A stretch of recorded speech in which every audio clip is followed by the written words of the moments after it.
할렐루야, 성도 여러분 반갑습니다. 수요 성경 공부 시간입니다. 오늘 우리가 다룰 본문은 마가복음 2장 1절에서 12절입니다. 가버나움에서 중풍병자를 고치신 내용입니다. 마가복음의 전체 분위기를 보면 단순하고 간결하고 단도직입적입니다. 다른 복음서와 다르게 마가복음에서는 예루살렘으로 가시는 장면이 오직 한 번만 나옵니다. 곧장 십자가를 지시는 장면으로 전개됩니다.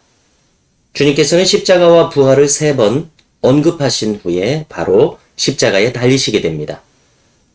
그런 점에서 보면 오늘 내용에서도 같은 맥락을 발견합니다. 최초로 주님께서 자신의 메시아 되심을 밝히십니다. 마가복음 2장에 이르자마자 대단히 빠른 전개를 보여서 바로 본론으로 들어가는 모양새입니다. 이 장면에서 주님과 서기관들, 즉 바리새인들이 최초로 충돌합니다. 이 충돌은 결국 십자가의 죽으심으로 규결됩니다. 이 최초의 충돌 속에 이미 십자가라는 결말이 잉태되어 있었던 겁니다. 그럼 이제부터 이처럼 병자를 고치시고 죄사함의 권능을 밝히셨으며 서기관들과 최초로 충돌했던 오늘 가버나움에서 중풍병자를 고치신 장면을 조금 더 자세하게 살피겠습니다. 이 장면은 마태복음 9장, 누가복음 5장에서도 나옵니다. 주님은 갈릴리 가버나움 본동네 기거하시던 집에 계셨습니다. 그런데 이날 많은 사람들이 모여들었습니다. 이것은 직접적으로는 얼마 전에 나병 환자를 고치셨기 때문입니다. 이 자리에는 마을 사람들과 소문을 듣고 온 사람들, 그리고 바리새인들과 서기관들까지 있었습니다. 그들은 유대와 예루살렘에서까지 온 사람들입니다. 마치 특별한 집회 현장처럼 보입니다. 그야말로 모든 사람들을 모아놓고 특별한 일과 특별한 선언을 하시려는 듯한 인상을 줍니다. 바리새인들과 서기관들까지 자리한 것은 참으로 이례적입니다. 아무튼 아무라도 용신, 몸을 쓸 수 없을 만큼 입추의 여지 없이 사람들이 들어서 있습니다. 이 자리에서 주님은 하나님의 말씀을 전하고 계셨습니다. 원문은 그 말씀이라고 되어 있습니다. 호 로고스, 늘 하시던 바로 그 말씀, 하나님 나라에 관한 말씀이셨습니다. 우리는 마태복음 5, 6, 7장 산상수훈을 골자로 하는 말씀을 하셨다고 해도 무방할 것입니다. 이때였습니다. 사람들이 한 중풍병자를 4사람이 들것에 매서 데려옵니다. 도저히 집 안으로 들어갈 수 없을 정도로 인파가 운집해 있었습니다. 반드시 그들은 예수님께 데려가고자 했습니다. 그래서 그 중풍병자의 친구들은 지붕을 택합니다. 유대인들의 가옥 구조를 보면 지붕을 좀 벗겨내면 중앙마당으로 통하게 되어 있었던 겁니다. 그들은 반드시 자신들의 친구 이 중풍병자를 예수님 앞에 데려가려는 강한 의지를 보였습니다. 그래서 지붕을 뚫고 이 중풍병자를 내립니다. 예수님 바로 앞에 이 환자가 내려졌습니다. 이때였습니다. 주님은 그들의 믿음을 보시고 감동을 받으십니다. 주님은 이 중풍병자의 전모를 알고 계셨다고 해야 하지 않겠습니까? 우리는 주님께서 어떤 말씀을 하실 때에 그것을 무턱대고 일반화해서는 안 된다고 생각합니다. 언제나 사건은 특수성과 개별성이 있습니다. 일반화해서는 안 되는 이유가 여기에 있습니다. 주님은 이 중풍병자의 전모를 알고 계신 가운데 뭐라고 말씀하십니까? 작은 자야, 내 죄사함을 받았느니라 라고 말씀하십니다. 여러분, 여기서 놀라게 되는 것은 너의 병을 낫게 하노라 이것이 아니라 내 죄사함을 받았노라 라고 말씀하신 점입니다. 적어도 이 환자의 병의 원인은 죄라고 보신 겁니다. 여기에 특수성이 있습니다. 모든 질병이 죄를 원인으로 해서 얻게 되는 것은 아닙니다. 일반화해서는 안 된다는 이유가 여기 있습니다. 주님은 이 질병의 원인이 죄가 그 직접적인 원인이었던 것을 유추하게 하시는 말씀을 하신 겁니다. 혹시 그것이 아니라면 보다 넓게 봐서 이 환자의 전체의 삶을 가리켜서 너의 죄사함을 받았느니라 이렇게 말씀하신 것일 수도 있겠습니다. 직접적인 질병의 원인으로서의 죄가 아니라 삶 전체의 죄로서의 죄 말입니다. 아무튼 주님은 이 환자의 죄를 사하심으로 병을 낫게 하십니다. 이때였습니다. 동석한 서기관들과 바리새인들이 속으로 생각합니다. 아니 이 사람이 어찌 이리 말하는가? 신성모독이로다. 오직 하나님 한 분 외에 누가 죄를 사하겠는가? 그들의 말은 정확합니다. 하나님 외에 누가 죄를 사하겠습니까?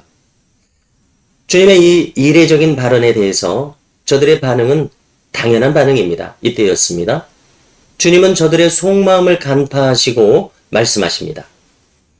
어찌하여 그리 생각하느냐? 중풍병자에게 죄사함 받았느니라고 말하는 것과 일어나 내 상을 가지고 걸어가라 하는 말 중에서 어느 것이 쉽겠느냐 물으십니다. 무슨 뜻입니까?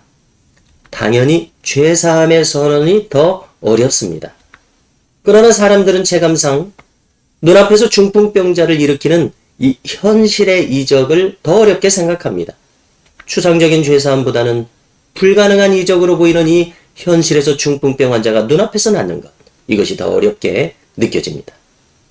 그런데 주님께서 말씀하십니다. 그렇다. 중풍병 환자가 일어나는 것이 더 어렵게 느껴질 것이다. 그러나 인자가 땅에서 죄를 사하는 권세가 있는 줄을 너희로 알게 하려 하노라 말씀하십니다.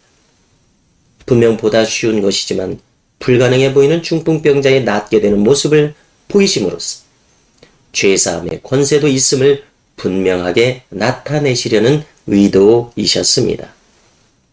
여기 만인의 눈앞에서 말씀하십니다. 내가 내게 이르노니 일어나 내 상을 가지고 집으로 가라. 그랬더니 이제 그가 말씀대로 일어나서 집으로 돌아갑니다. 그야말로 좌중에 만인이 놀랍니다. 하나님께 영광을 돌리며 찬사를 외칩니다. 우리가 이런 일을 도무지 보지 못하였다 하더라 기록합니다. 여러분, 여기서 서기관들은 말했죠. 신성모독이로다. 왜였습니까? 하나님만이 하실 수 있는 죄사함을 예수님께서 선포하셨기 때문입니다. 그러나 이 일로 주님은 죄사함의 권세가 있음을 밝히셨습니다. 자신의 메시아 되심을 밝히신 겁니다. 너무나 놀라운 일입니다. 주님의 공생애는 3년입니다. 주님은 이것을 수십 년 끌고 갈 일이라고 생각하지 않으신 겁니다. 단번에 본론으로 들어가고자 하신 겁니다. 즉시 자신을 드러내셨습니다. 이 여파는 엄청납니다. 누가복음 20장 18절인데요. 무릇 이 돌 위에 떨어지는 자는 깨어지겠고 이 돌이 사람 위에 떨어지면 그를 가루로 만들어 흩으리라 말씀하셨습니다. 이 돌이란 무엇입니까? 모퉁이 돌 대신 주님 자신을 가리키신 겁니다. 이 주님의 자기 계시를 당해서 서기관들은 자신의 태도를 결정했어야 했습니다. 신성모독이로다 하면서도 그들은 생각해야 했습니다. 주님에 대해서 결정해야 했습니다. 안타깝게도 다수의 서기관과 바리새인들은 주님을 거절합니다. 아리마대 사람 요셉이나 니고데모와 같은 사람들은 주님을 받아들이죠. 그러나 다수는 주님을 거절합니다. 십자가에 못 박습니다. 주님의 진정성을 알아본 자는 주님 앞에 무릎을 꿇고 나옵니다. 주님을 영접합니다. 모퉁이 돌 대신 주님 위에 떨어져서 자신의 굳은 마음이 깨어지는 자는 복이 있을 것입니다. 영생을 얻게 될 것입니다.